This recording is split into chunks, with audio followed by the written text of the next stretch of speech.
Hello दोस्तों, आप सभी का स्वागत है आपके अपने YouTube चैनल देवरिया एजुकेशन पर। दोस्तों, आज कक्षा 10 गणित का भाग 2 लेकर आए हैं। इसके पहले वाले वीडियो में आपको बताया गया था, भाग 1 में बताया गया था वास्तविक संख्या के इंट्रोडक्शन के बारे में। वास्तविक संख्या में जो हमको पढ़ने थे, जो इंट्रोडक्शन, जो भी थ्योरी पढ़नी थी, हम पहले भाग में खत्म कर चुके हैं। इस भाग में केवल एक टॉपिक और बचा है। इस भाग में उसको कवर करते हैं और अपने क्वेश्चन पे चलते हैं, अपने एक्सरसाइज पे चलते हैं। तो इसमें केवल ये बचा था यूक्लिड व्यवहार प्रमेयिका। हमारा हेडिंग है यूक्लिड व्यवहार प्रमेयिका। इस प्रश्नावली को स्टार्ट करने से पहले हमको यूक्लिड व्यवहार प्रमेयिका जानना बहुत आवश्यक है। तो आइए जान लेते हैं यूक्लिड व्यवहार प्रमेयिका क्या है।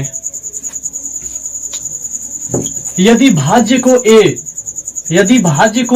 ए देखिएगा, भाज्य को हम क्या कर रहे हैं ए, भाजक बी, भाजक जो है क्या है बी, भागफल क्यू और शेषफल आर हो, तब सूत्र भाज्य बराबर भाजक गुणे भागफल प्लस शेषफल। आप पढ़े हैं, बहुत पहले ही पढ़ चुके हैं, कक्षा 8 से 7 से 6 से ही पढ़ते चले आ रहे हैं इस सूत्र को। यही जो है क्या यूक्लिड व्यवहार प्रमेयिका है। तो हम देखिए भाज्य को क्या माने हैं, भाज्य को ए, भाजक बी, भागफल क्यू और शेषफल आर। इस प्रकार इस सूत्र में अगर हम रखना चाहें, एक छोटे से सूत्र में इसको हम क्रमबद्धता, एक छोटे से सूत्र में हम क्या करें, इसको बाध्य करना चाहें तो एक कैसे निकलेगा। देखिए, भाज्य को क्या मान लिए हम ए, तो भाज्य के जगह पे क्या रख देंगे ए। भाजक क्या मान लिए हैं बी, तो भाजक के जगह पे क्या रख दिए बी। इंटू में है, इंटू लगा दीजिए। भागफल कितना है क्यू और प्लस शेषफल कितना है आर। तो इस प्रकार हमारा फार्मूला निकल कर आया ए बराबर बी क्यू प्लस आर। ए बराबर, इसको इंटू में है तो यहाँ पर बस इंटू ही लगा दीजिए, उससे कोई फर्क नहीं पड़ेगा। ए बराबर बी क्यू धन आर। तो इतनी बड़ी सूत्र याद करने से अच्छा है कि आप ए बराबर बी क्यू धन आर को ही याद कर लें। बस आपको पता हो कि ए जो है क्या है भाज्य है, बी भाजक, क्यू भागफल और आर क्या है शेषफल। आर जो है आपका क्या है शेषफल। अब थोड़ा सा ध्यान देखिए, इस यूक्लिड व्यवहार प्रमेयिका का उपयोग इस आपके वास्तविक संख्या के प्रश्नावली 1.1 में पहले ही अध्याय में है। और इसका उपयोग किस तरह है आप आगे पढ़ने वाले हैं। देखिए, इसका उपयोग इसमें सबसे ज्यादा एचसीएफ ज्ञात करने के लिए किया गया है।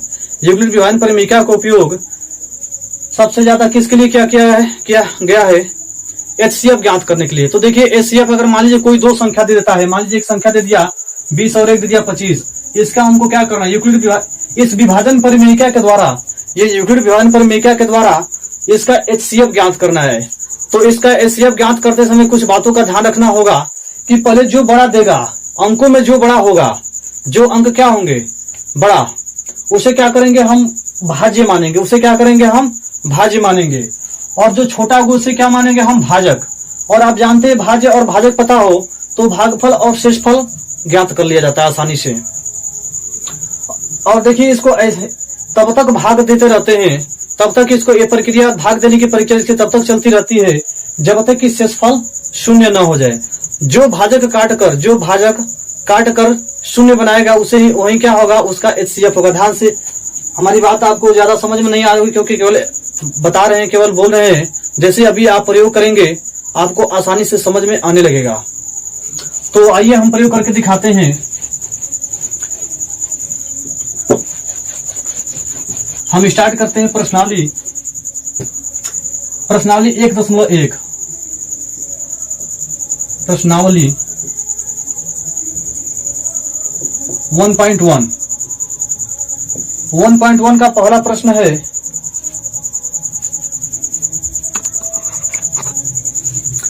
दोस्तों हम प्रश्नावली 1.1 स्टार्ट कर रहे हैं। इसमें पहला प्रश्न है, निम्नलिखित संख्याओं का एचसीएफ ज्ञात करने के लिए, यूक्लिड विभाजन एल्गोरिथम कहे चाहे यूक्लिड व्यवहार प्रमेयिका कहे, आप वही फार्मूला लगाएंगे। यूक्लिड व्यवहार एल्गोरिथम का प्रयोग कीजिए। अब देखिए, इसमें पहला जो प्रश्न है 135 और 225 दे दिया। अब इसमें कह रहा है कि इन दोनों का क्या करना है, आपका एचसीएफ ज्ञात करना है।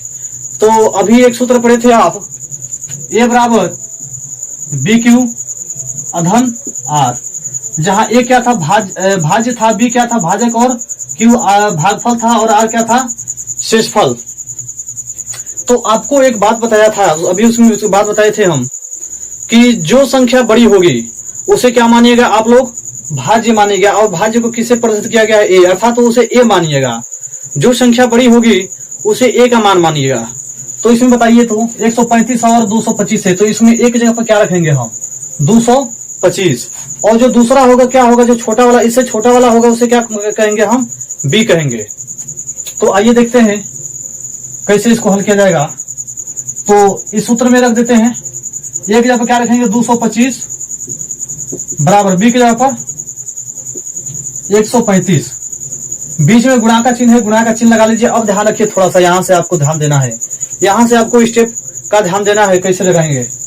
अब 135 का भाग 225 में देंगे तो कितने बार जाएगा, 135 का भाग अगर 225 में देंगे तो कितना जाएगा, एक बार जाएगा। तो भागफल कितना आएगा, एक। अभी भी कुछ बच रहा है, शेष में कितना बचेगा, भाग देकर देख लीजिए 90 बचेगा। जैसे हम कह दे कि 225 में भाग दीजिए 135 का, तो भाग कितने बार जाएगा, एक घटाएंगे कितना बच जाएगा, 90, घटाएंगे हो जाएगा आपका 90। तो शेषफल कितना बच गया, 90। तो अभी बताएगा भाज्य बराबर क्या होता है, भाजक गुणे भागफल। तो भागफल कितना आ गया, 1, और शेषफल कितना आ गया, 90। चलिए अब इसी प्रक्रिया को हम आगे बढ़ाते हैं। अगले लाइन में अगले स्टेप देखिएगा क्या करना है। इसी तरह से जिस तरीका से ये हो रहा है, इसी तरह से इसके अगले 2 प्रश्न भी होंगे। जितना भी एचसीएफ ज्ञात करेंगे एल्गोरिथम प्रमेयिका का प्रयोग करके, सब इसी नियम पे ज्ञात होंगे। अगले लाइन में हम क्या करेंगे, अगले लाइन में जो भाजक था, अगले स्टेप में जो भाजक था उसे क्या कर लेंगे हम, भाज्य मान लेंगे। अगले स्टेप में जो भाजक था उसे भाज्य मान लेंगे, और जो शेषफल था उसे भाजक कर देंगे। बाकी इन दोनों को क्या करेंगे, भागफल और भाज्य को छोड़ देंगे। पहले वाले भागफल और भाज्य को छोड़ देंगे। तो अब दूसरे लाइन के लिए, दूसरे स्टेप के लिए क्या हो जाएगा, 135 भाज्य हो जाएगा और भाजक कौन हो जाएगा, 90 गुणे। अब देखिए 135 में 90 का भाग देंगे तो कितने बार जाएगा, एक बार। तो भागफल कितना आ गया, 1, प्लस शेषफल कितना बच गया, 45। शेषफल कितना बच जाएगा आपका, 45।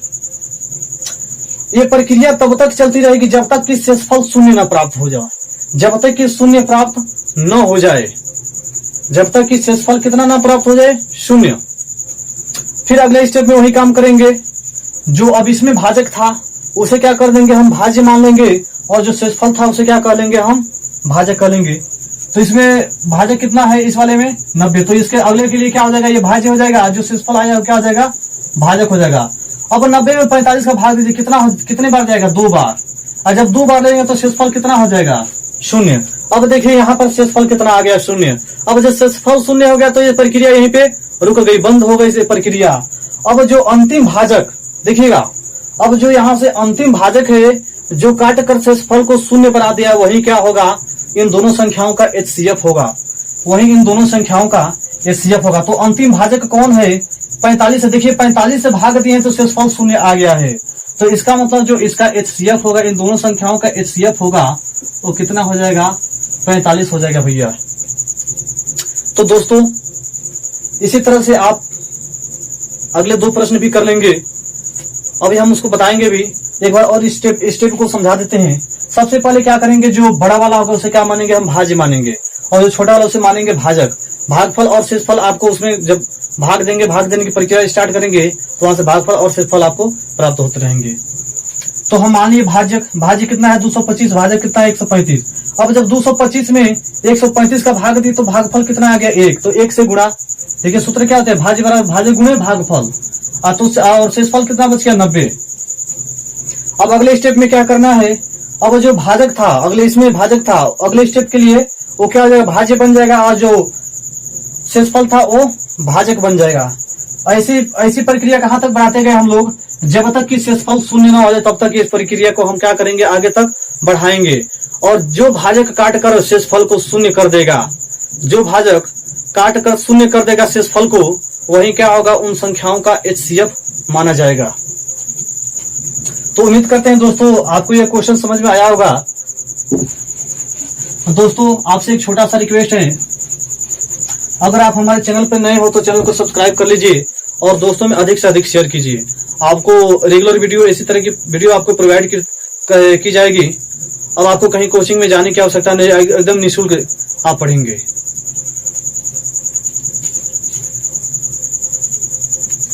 दूसरा हमारा है, दूसरा कार्य इसी में का दूसरा कार्य है कि 196 और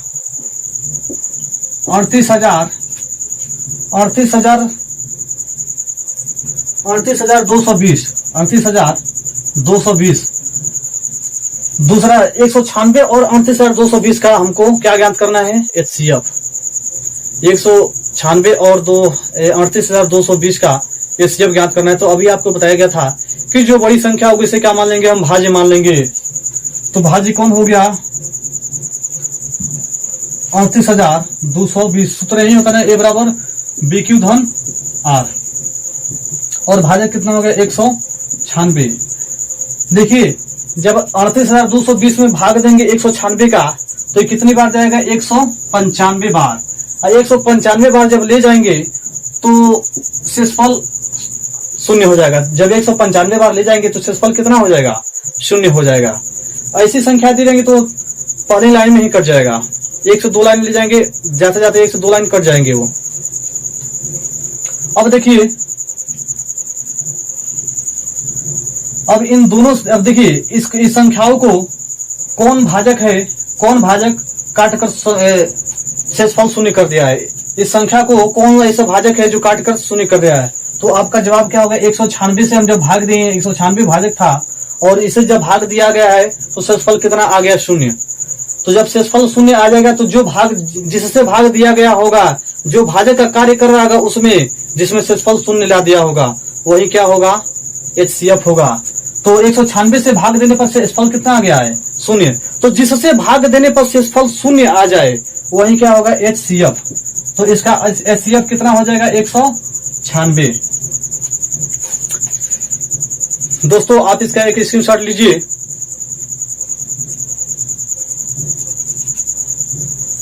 मिटा रहे हैं तब तक।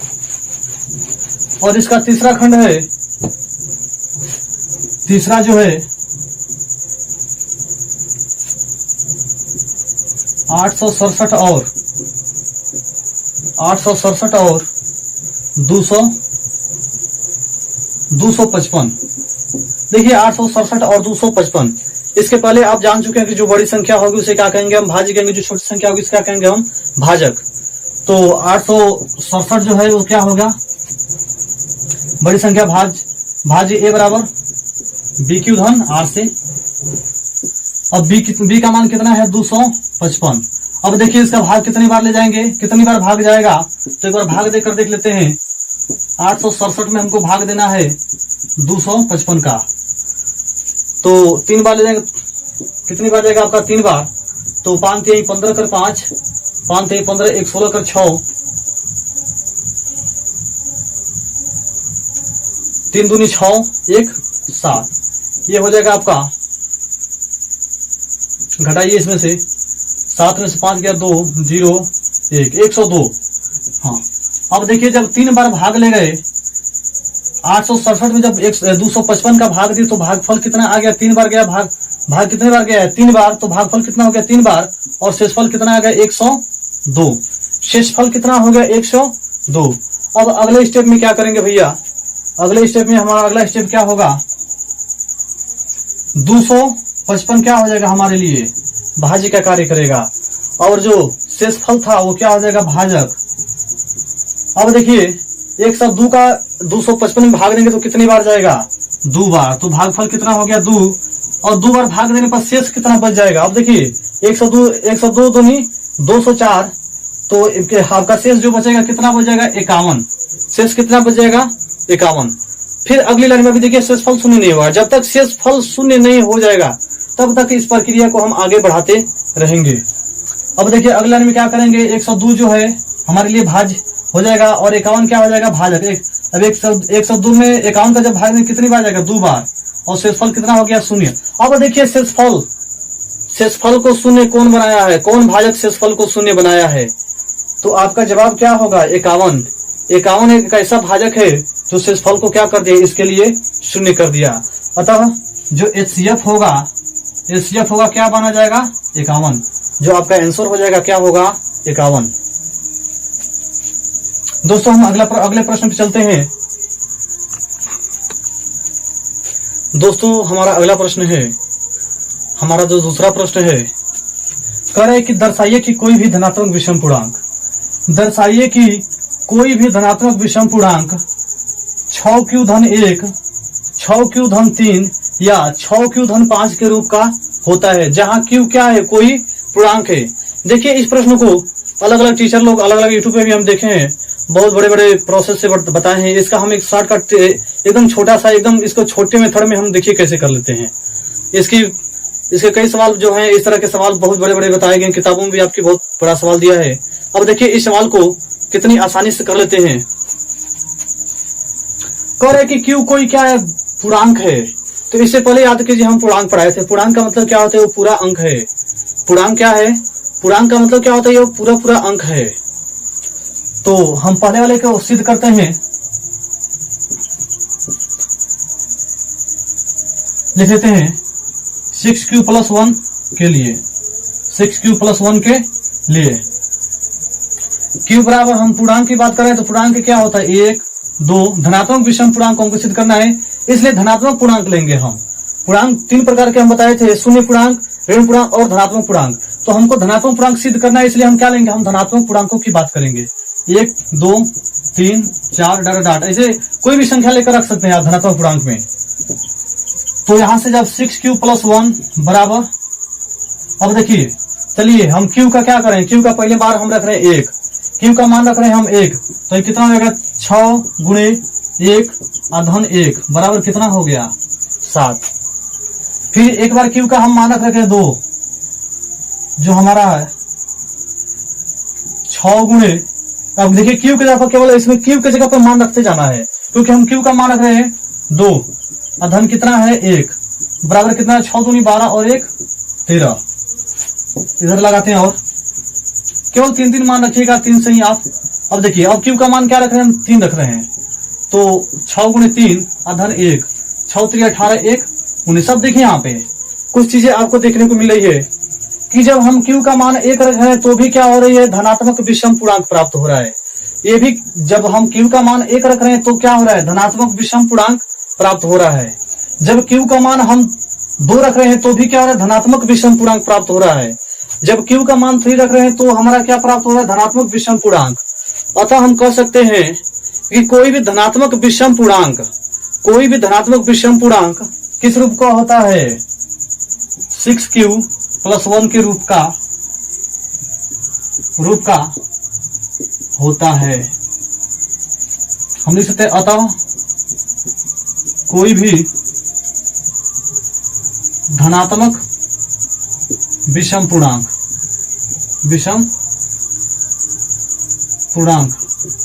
धनात्मक विषम पूर्णांक 6q-1 का रूप का होता है।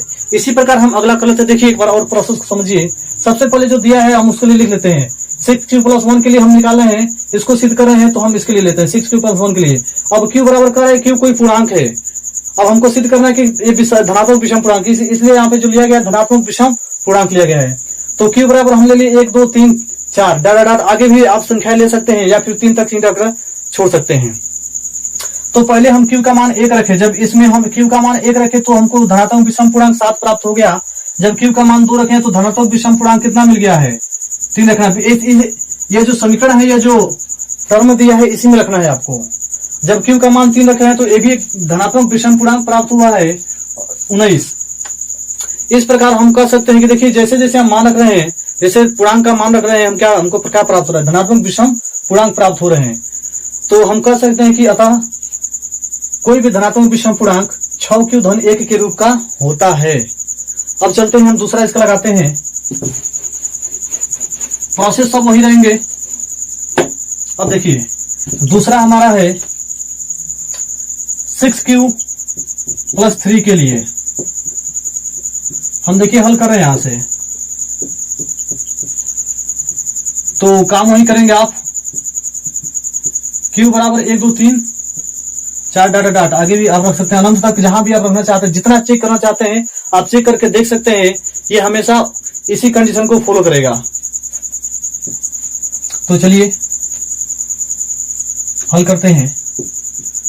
6 क्यू धन 1, हम पहले क्या रख रहे हैं, हम क्यू का मान 1 रख रहे हैं, तो 6 गुणे 1 धन कितना है 3 है, तो 6 3 कितना हो गया 9।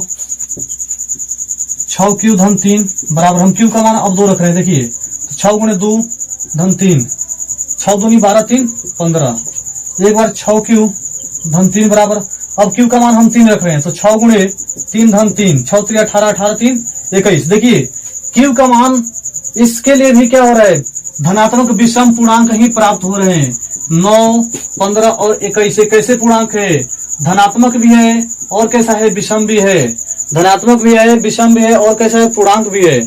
तो अतः हम कह सकते हैं कि कोई भी धनात्मक विषम पूर्णांक 6 क्यू धन 1 3 के रूप का भी होता है। इसी प्रकार अगला हम सिद्ध कर लेते हैं 6 क्यू धन 5 के लिए। चलिए बाकी सब वहीं रहेंगे, अब हम 6 क्यू धन 5 के लिए लिख रहे हैं। तो 6 क्यू धन 5 बराबर, हम क्यू का मान पहले 1 रख रहे हैं, तो 6 गुणे 1 धन 5, 6 एक 6 और 6 5 11, 6 क्यू धन 5 बराबर 6 गुणे, अब क्यू का मान हम 2 रख रहे हैं, तो क्यू के बस 2 रखिए, बाकी सब वैसे ही रहेगा, धन 5, 6 दूनी 12 5 17। जब क्यू का मान हम 3 रख रहे हैं, तो 6 गुणे 3 6 3 18, 18 5 23। अब देखिए यहाँ पे जब क्यू का मान, इसके लिए जब हम 6 क्यू धन 5 के रूप का ले रहे हैं और क्यू का मान जो धनात्मक पूर्णांक रख रहे हैं, तो ये क्या हो रहा है 11 17 और 23 प्राप्त हो रहा है, जो कि धनात्मक विषम पूर्णांक है।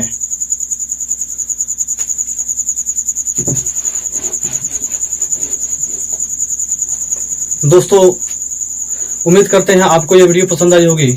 अगर अच्छे लगे हो चैनल को सब्सक्राइब कीजिए, लाइक कीजिए और अपने दोस्तों में अधिक से अधिक शेयर कीजिए।